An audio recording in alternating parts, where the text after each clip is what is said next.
Happy Wednesday. This is Why with One Stop. I'm Sam Hayes, and we're going to talk about the calendar and the contract. What is due when from who?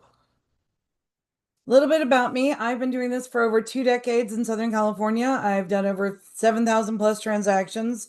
I'm a risk management focused TC who is car certified as a transaction coordinator, car forms trainer, short sales, what else? Short sales, probate, anything and everything. I'm a realtor or notary, and I basically just love talking about this stuff. My goal is to share with clients and other TCs little tips and tricks that I've learned over the years, try and make all of our lives easier in this crazy business that we call real estate. My mission statement that I like to review at the beginning each time is my objective is to create a defendable, risk management focused, and well documented file in compliance with DRE, broker, and statutory requirements. Through the services I offer, I provide additional bandwidth to the agents, brokers I assist by freeing up their time and energy to focus on pursuing their business generation goals. I'm here to get you doing what you love doing so I can do what I love doing, which is talking and playing with all these forms and documenting and make sure we got compliant files. Now, everything I'm about to share with you, please always verify with the broker of record or the file checker of the file you are working on. When we're talking about the calendar, we've got to start with what are days? What is the term? So going to back to our RPA, what is counting days? And this is always an ongoing debate of which is the start date, when is this date, when is that date, when is acceptance? It's been an issue on and on for years and years and years.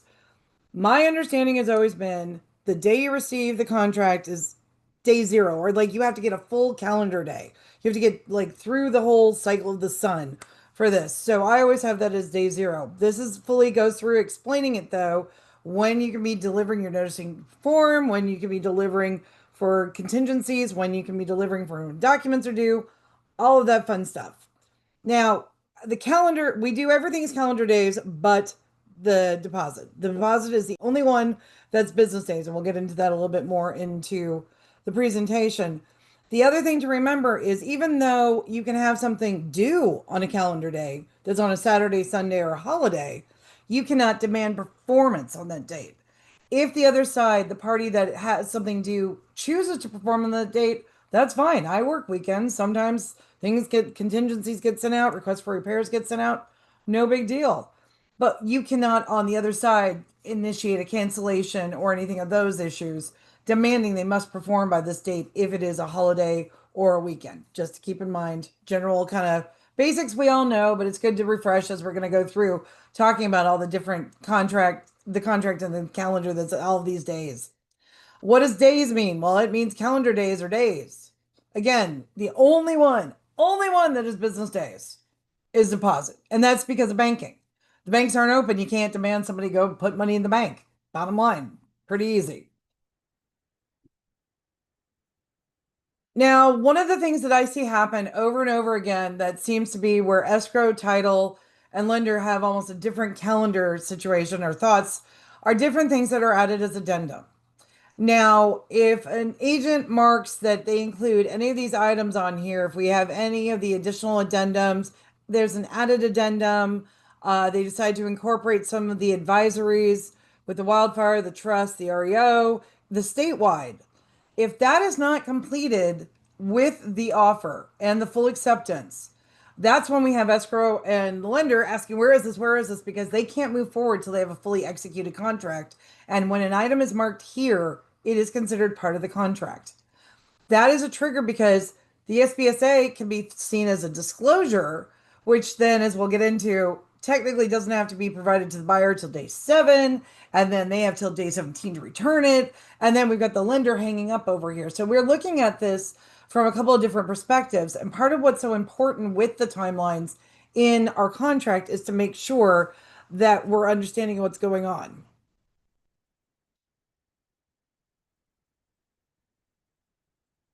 So, with that, Zoom, of course, is being cranky because I can't have a Zoom or presentation without doing something cranky. We go into how do we get everything started? Well, let's start with the seller. They're the ones who's selling the property. They are the ones that have some actions that they need to do right away or within these different time frames. So, within 3 days, the HOA docs have to be paid for. Those are calendar days. That's not business, even though we know HOAs may not be open. It's really important that during the listing process to find out what is the HOA? How many HOAs are there? How do we find the HOAs? Do the HOAs have a rush fee? Are the HOAs only hard copies? Different little entities have different policies, and HOAs are typically not majorly regulated, so they're allowed to run their businesses as they want. While you're taking your listing, this is a great time to get all that information. Let's connect. If you can pre-open an escrow, if you have an escrow partner that does that, or you can get at least started, get everybody connected that you're going to be working with. I understand buyers are to choose all services. A lot of times you can negotiate why there is a benefit for utilizing a service. That you'll have to find out for each individual file, verify with the broker of record on that file.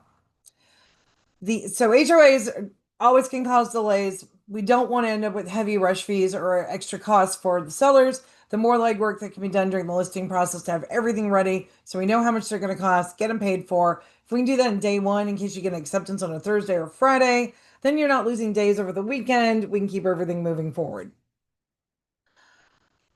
Providing evidence of signing authority. I run into this all the time and everybody thinks I'm insane, but I've had problems on files where we didn't get this, and I'm concerned about if we ever get audited. Truly, my focus is if we go to court or the DRE wants to see the files, do I have the correct paperwork?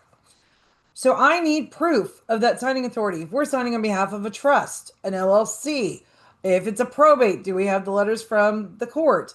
Are we unfortunately in an REO situation? Do I have proof that they have authority to sign on behalf of the bank owner? Which one is it? We've got to have those copies, and those are to be provided to both the buyer or the party on the other side and escrow by the party that's signing on behalf of an entity. So this applies to buyers too. So if you're out on your BRBC and you know that they want to hold title in the entity, or it's worth having the conversation, get their entity docs, their trust docs, LLC docs, all the things. Make sure we know who needs to sign. I have had more times where we're like, no, no, no, I'm the only one who has to sign. Suddenly we have a whole other trustee that's got to sign. Or they forgot. Or I had one where they forgot that they're like, no, no, no, they're not on title. And we ran the property profile and their parents were still on title. And we were already into escrow. So taking a little bit to do some of this legwork during while you're showing the property during the listing period. Let's find out. So we have all this stuff ready because these are some tight time frames. And again, calendar days, so weekends count. We got to get going on this. Within 5 days of receiving, they are to return escrow docs. That's the same for the buyer. Why is it so much more important on the seller side? Well, that statement of information. Well, what's that? So the statement of information is what is run by title, and it's this sheet that's filled out. If you can get it filled out during the listing period, it's always great. It does have private information. So if you can have it go straight from your seller to escrow directly for them to have it. I don't like to have it in my file if I don't have to because of what all it contains. And it's asking, where have you lived? Do you have any liens? Do you have anything that's owed? And then they run it against title to see what pops up tied to either the name or the APN. And if you've got a very common name, John Smith, Mary Jones, something along those lines, there can be triggers. So the sooner we can get that sorted out and be able to prove this is not ours, not my bill, not my baby, whatever you need to do, the better off you're going to be again for the flow of the escrow. And the goal with all of this is to have calmer, smoother, easier escrows for our clients. We do this all the time. We're used to some of the crazy. This is where somebody's going to live. This is somebody having to move. This is probably the most major purchase in their life.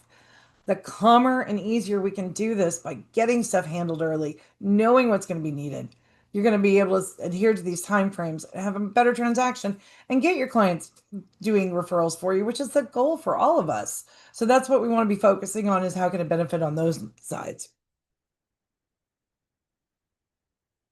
Now, unless you change this in this section where I've seen it reduced and everything down, buyer side wanting docs in 1 day, 2 days, again, that's something you can say in calendar days it can be, but they can't demand that we perform on that. It would be the next business day.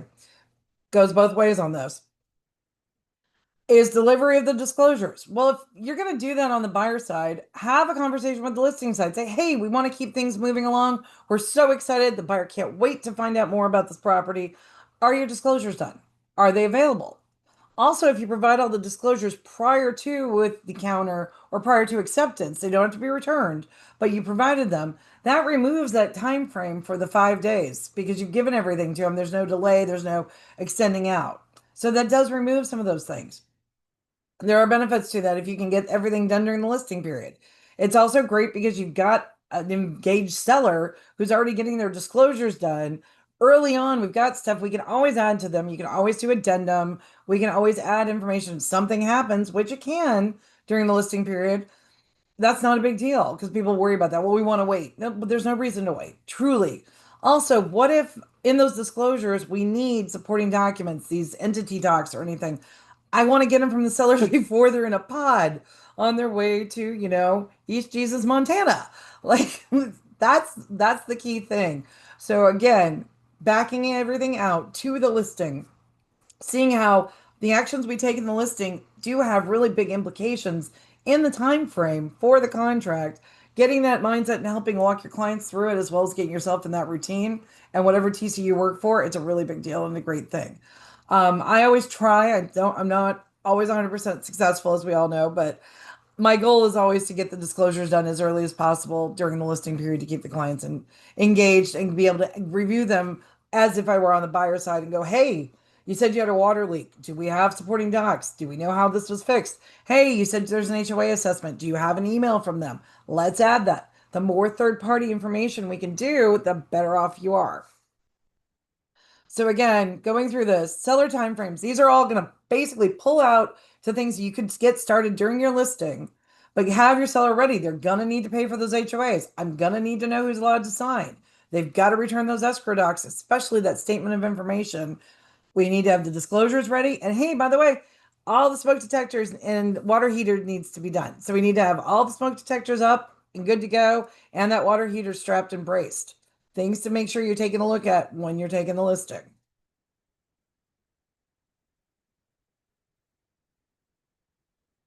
Well, what else do they have to do, Sam? Then they've done all that, so they're done. They're just waiting for the house to sell. Well, they got to get their stuff out of the house. That's one of the things. They need to get all their personal property out.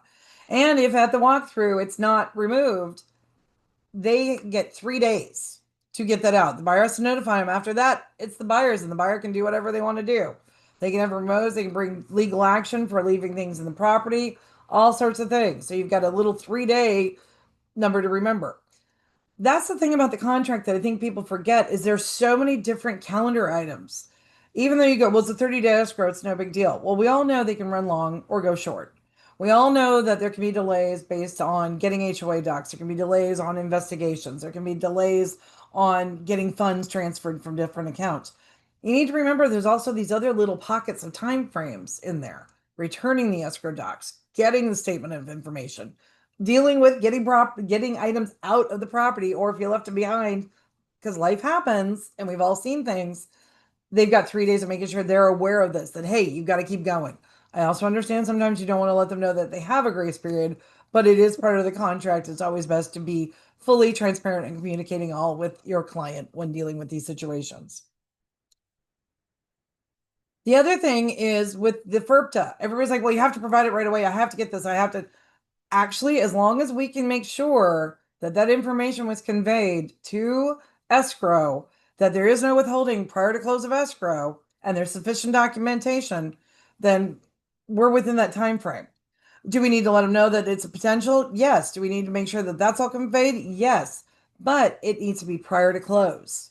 So that can still be worked on. I've had people hold up contingencies over the FERPTA. Well, the FERPTA is a disclosure and it is a thing, but it's a contractual action, which is different than a contingency time frame and a disclosure. It's saying, I'm going to do this. I have to do this. And I've committed to do this prior to the contract closing. It's not contingent upon, it has to be done. That's the difference between the two. And I think that's where things get lost sometimes. That even though contingencies have been removed, that means the buyer's moving forward. It doesn't take away that the seller still has things they have to do. And the seller still has responsibilities within the transaction. Okay, so our seller is all set. Our seller has done all the things they're supposed to do. Everything's all on time frames. Well, what does the buyer have to do? Well, buyer's got 3 business days. Their only time they're going to get those 3 business days to get the deposit in. Also within 3 days, unless it came over with the contract, which you can indicate in the different boxes here if it's marked or not. I need proof of all cash. I need a letter. I need something from the bank. Fine, you don't want to give me your account statement? No problem. But I need something on letterhead from that actual bank that can be verified that the buyer has the cash. Technically, this should have already been obtained during the time during your BRBC while you're showing property.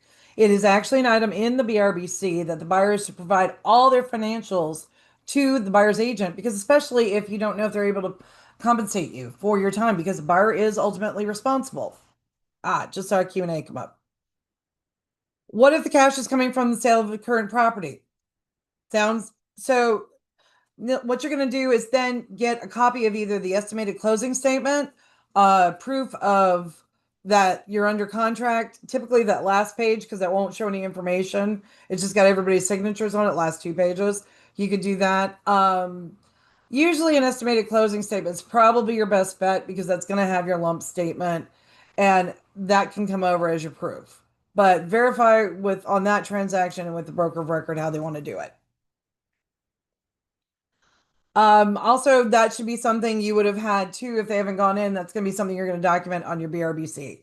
That you want to make sure that you know that they have to do a COP, contingent offer to be able to purchase this one. That we've got to do the situation where we're, buy one, sell one. And that's a whole other can of worms that we can go into another time. I need proof that you made the loan application. You should be in touch with the lender. You should be coordinating with the lender. We need to know what they can take if you guys are going to be negotiating credits. I've seen more people recently over negotiate credits and then suddenly we're at the last minute and they're like, well, you're going to write us a check outside of escrow. That went away in like 2003. And even then, it shouldn't have been done. So, no, that credit just goes bye bye. And you've got a buyer who's attached to a number, but you've also now not been able to have it. So this is why this verification of loan application and talking to the lender and verifying how much loan, how much credit they can do early on sets you up to be a success for your negotiations. So these are the three things that should be done within 3 days, again, calendar days. The proof, verification of down and closing costs. And the down payment and closing costs, as we've talked about, is not the deposit. That's the balance of the amount outside of the loan. That's the amount saying, hey, you can cover, your inspections, you can cover your escrow fees, you can cover everything. Great practice to get into is get an estimated closing statement when you're writing an offer for a buyer to review. It's going to be rough, totally understandable. You can do it, I believe, both through Sandy Core or even reach out to if you know you're negotiating with that escrow company, if they're listed or it's somebody that you've requested. Ask them if they can run you a quick net. Find out and make sure everybody knows what's going on and we can ballpark this so you are adjusting and creating your offer correctly. It's why all these timeframes are such a big deal and like all this extra work. Well, we're not in the contract yet. We'll deal with it when we get to the contract. Don't deal with when you get the contract because that's when we're under legal. We're in contract. We have tight timeframes. If you can deal with it while you're under your BRBC and you're looking around, then you've got an engaged client. They have something that's their only focus right now. We're not worrying about inspections. Where am I going to move? What color do I want the curtains to be? We're just worrying about making sure the money's all organized so we can be ready to do the purchase. These timeframes, both sides flow into those two other contracts that are now part of the transaction, your listing agreement and your buyer broker agreement. See, it all makes sense. It kind of winds itself together. And this is such a big thing that I made another slide. It is the only business day, only one. A lot of people be like, oh, we don't count. Weekends count. Only business day. Only business day is deposit because you got to go to the bank. Just like the seller, buyer's got to have that proof of signing authority within 3 days if it doesn't come over with the offer. You also need to do it within 5 days on the BRBC, as we've talked about. Buyer also has to sign and return their escrow documents. They have to give all their information. We got to make sure they don't have some lien outstanding that they need to pay before being able to record. So we have clear title, all of that fun stuff. That's got to go over. But what about contingencies, Sam? I thought you'd never ask. Contingencies, as we know, typically default to 17 days. Within those 17 days, you've got to remove your loan and appraisal if they apply. That's your investigation of property and informational access of property. I see this one get left open a lot, and people think it's no big deal, but it is. If you were shortening these time frames down for a reason, you may want to talk with your client and explain, hey, you're not going to be able to get back in to recheck and measure. Oh, we want to go buy new furniture. We want to start measuring now. One, don't buy anything till it's closed because we know what that can do for a loan. But two, If this time frame has changed, this is when you get to go in. And when that's done till close of escrow or your final walkthrough. But even that with the measuring, you really want to get everybody to understand you're not doing any purchasing till after close of escrow. This is for reviewing your seller documents, the preliminary title report, your HOA docs. Let's see, we got more questions. Okay. Okay, so COP in place to be listed will be listed in 14 days. So if you got your COP and everything else that's not even listed yet, you can try and run a net based off of that, but really you don't have as much proof because if it's not already listed, you're almost extending out your timeframes, and that's going to be a really specific one. I'm happy to go through that contract with you and with what I see, but you're always going to verify the broker of record on that because you're getting a little bit into details and some nuance. It's going to be hard to have that documentation. Disclosure contingency is left to default 17 days, but all have been removed except loan and appraisal. Yes, no, it depends. The listing agent cannot demand it's 17 days. Now, there's no reason to really hold on to them unless you guys have written something along those lines. I mean, if you've removed the disclosure contingency, why wouldn't you have them signed? Because you'd want the disclosure signed before the contingency is removed. So it kind of makes sense that they should all come back. How else also can you prove on the buyer side that the buyer reviewed all those disclosures prior to removing that contingency and you did your fiduciary? So it kind of goes together with that. So unless it's a unique situation, you definitely would want to go ahead and make sure that those, to me, would should have gone all together. That should have been in a whole DocuSign packet. We signed or we removed, or you've already signed and returned them. We've got proof. Everybody, we know they've seen them. Now here we are. Okay. So, with that, also review of leased and liened items. That's your solar, and we know how solar's going and trying to get documents out, and you can't fill out the solar disclosure in Glide, so that can run some time. Back that out into your listing, as we talked about. Find out who we need to contact at Sunrun, Tesla, whoever is doing it at this point. Do that legwork during when it's, oh, we don't have to worry about it until we're under contract. We worry about everything so we have a smoother contract. We worry about it all early to have an easier transaction. And then going into your sale of buyer's property, that'll get clarified as we were just talking about with that COP. It's going to be individual for each one, depending on the leg up property, what they have to sell. Are you in escrow? Hasn't been listed? All of that. And that's a different type. We'll go into that in another presentation, or I'm happy to talk offline about that at 619-993-7264. Again, I'm always going to redirect you to verify with your broker of record, but I'm happy to take a look at anything and say what I see on the docs. So all these contingencies, that's what we want to make sure that are done within the 17 days. Well, Sam, what about investigation? So you've got 17 days to do that investigation. That's your time frame if it stays to the default. That means you need to be scheduling that physical inspection. I'd want to do it at least at day 10 so that in case, what if something comes up and they want to have an electrician or a plumber or a roofer or we want to have foundation or all the things that can pop up. You want that physical inspection as early as you can so you have the time within your time frames to get the additional sub inspections. Because the inspector, a physical inspector is always the general one, is a general inspector. They're going to tell you, hey, this is a problem. You need to investigate. I can tell you, hey, I see a problem on title, but I'm going to direct you to title because I'm not the expert. They're going to do the same thing. So that's why you want to make sure you're doing and giving yourself enough time. Also, making sure the prelim, typically we get that pretty quick. The HOA docs, that's why ordering them as early as possible and they've got to be paid for. Just because they're paid for on day 3 doesn't mean they're not going to get over. And technically, they're disclosure, so you should have them over within 7 days. How are you going to do that though if you got mom and pop who just went on vacation running the HOA and they only do paper files? You're not going to know that unless on the listing side you took the time during the listing to find out. Again, see what I'm talking about? We get it all done, have a nice smooth transaction. Back it out. What else do the buyers have to do? Well, that's 17 days. So this, to answer the question, is return of signed copies. They will, within the time specified in paragraph 3L5 or 5 days after delivery of any disclosures specified in there and defensible space addendum, whatever is later. So if they've already delivered everything to you, yes, you have the 17 days. Again, though, if I've already got them signing off that contingency, might as well give them back. There's no reason to hold off on them if they're already executed. And again, I want them signed before I ask them to remove a contingency. So, per the contract, do you have to? No, But why would you sit on them? Because then also stuff gets forgotten and then there are delays, and why not let both sides review them? So, yes, you have contractual, but then we also have practical and in process and reasoning for getting things done. It's a back and forth. And you're going to have to do that depending on which file you're on, how your broker of record file checker like to run your files, how you guys like to get everything handled. Also in 17 days, oh, this is a crazy maker. You cannot just add somebody to the contract with an addendum because escrow said it's okay or the lender said it's okay. That doesn't work. You also can't say, well, they're going on the loan. Okay, are they going on title? Yes. If they're going on title, I need them to be assigned to the contract. Anybody who is going to be on the final recorded deed, I want proof saw everything to do with this property, everything to do with the purchase of this property. Well, Sam, the AOA says I can only have the first page initialed, and I just don't want to deal with all that. Cool. That's fine. That's what the contract says. 100%.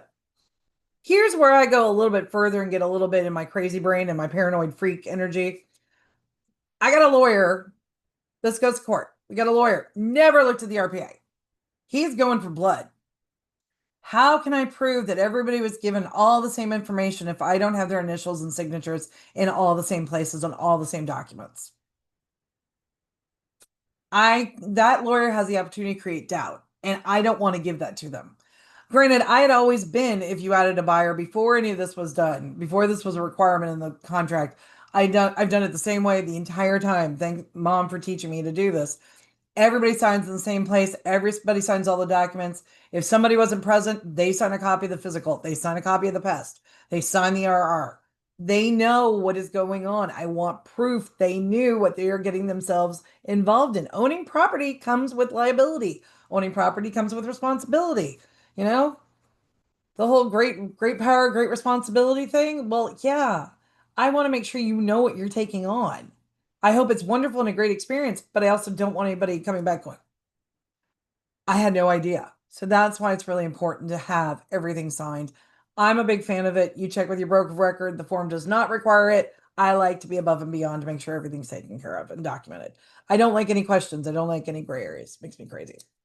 Then, of course, we have, as we know, the buyer has 5 days prior, and of course, that slide didn't get added, but as we all know, the buyer has 5 days prior to the close of escrow to do the verification of property. What's the verification of property for? Verification of property is because you're going in to check one that it looks the same, because the property, while sold as is, as the date of the acceptance of the contract, that's if the pool's blue, the pool stays blue. If the grass is green, the grass stays green. However, if the grass is dead and the pool's green, they don't really have to fix it. You took it as is. Granted, that's why we have repairs, seller doesn't respond, all that goodness. You are also going on day 17, or excuse me, the 5 days prior to the close, is to verify those repairs were done. And that's when all the receipts, documentation, everything else should be over to the buyer so they can review who did what and go back to the different spots. That's the whole point of the verification, is make sure property's still standing, there's no new holes, and by the way, you fixed everything you said you were going to fix. So pretend this is what the slide is that we're looking at. But 5 days prior to close of escrow, within 5 days, you're supposed to do that.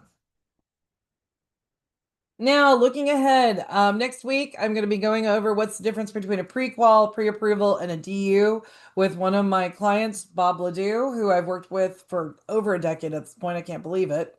May 21st, I'm going to go into DocuSign hacks and power moves. I have so many people go, well, the DocuSign envelope's expired. You have to resend it to me. No, I don't. You've got it right there. So if you're working at 10 o'clock at night, you don't have to freak out. You can still get it. I'm going to show you how. There's also some ways you can do some little shortcuts that I think people miss sometimes. So I'm just going to play in DocuSign a little bit and get that set up for you. That one's going to be an interesting live class. So let's see if Zoom and DocuSign play nicely with me to share. Then, as always, the end of the month is what went wrong this month? How did we fix it? Where are all the things we can learn from so we can do better on our files the next time around? And you can always join the call on Wednesday, or I upload everything to my YouTube channel for the replays. I try and get them done the same day. Sometimes they're up on Thursday, depending on how crazy everything is. I really appreciate you joining me on all these Wednesdays. It's really helping me to refresh and know more about what I'm doing and what's going on. I also happy to take any new topics that are coming up. June is already kind of filled up with all the new forms that we're going to get, especially if they do change The commission process, again, that's still up in the air. I'm watching it. I will make sure everybody knows as quickly as possible because that'll change our contracts again. Always a good time. But we don't know yet. Stay tuned for that and keep you up to date. If you ever have any questions on a transaction, even if I'm not the TC on the file, please feel free to give me a call. I'm not your broker of record. I will always redirect you to your broker of record and your file checker. However, I will share what I've seen from over 20 years and what's going on and all the craziness to ask about. You can reach me at 619-993-7264. Otherwise, I'm Sam Hayes. This was Why with One Stop, and this was about the calendar and the contract. Who owes who, what, when, and why, and how do we get it done? Thank you so much for joining me, and feel free to call anytime.